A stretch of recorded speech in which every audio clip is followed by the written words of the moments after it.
The Clone Wars was a civil war that encompassed nearly all planets in the discovered galaxy around 22 BBY, that is, before the Battle of Yavin. The conflict lasted roughly 3 galactic standard years. The Grand Army of the Republic was made up primarily of clone troopers and led by Jedi Knights promoted to Jedi Generals. The Separatist forces used a slew of battle droids that ran off assembly lines by the tens of thousands.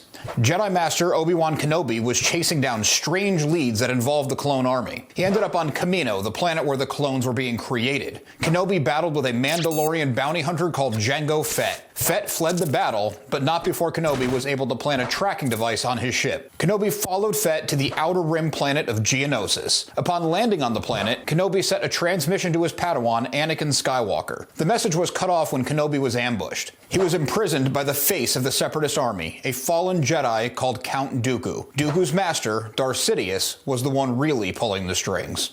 Despite being told not to, Anakin and Padme Amidala immediately set out for Geonosis to rescue Obi-Wan Kenobi. En route, they passed the information along to the Jedi Council. Many of us are more than familiar with the following major events. Anakin and Padme are also captured. They, along with Obi-Wan Kenobi, are chained up in a massive arena to be killed by giant beasts in front of the Geonosians and the commanders of the Separatist army. The Jedi swoop in on LAAT gunships, leading a massive army of fresh clone troopers. Many Jedi and clones alike would die in this rescue attempt, and the Clone Wars would begin. But the first casualty on the side of Republic didn't happen in the arena. Before this major event, smaller bands of Jedi, along with small clone contingents, were dispatched on various supporting missions. In Inquisitor Rise of the Red Blade, Jedi Padawan Iskat Akaris and her master, Sember Vey, were part of one of these early deployments. Their mission was to destroy cannons above the arena where Kenobi, Skywalker, and Amidala were to be executed.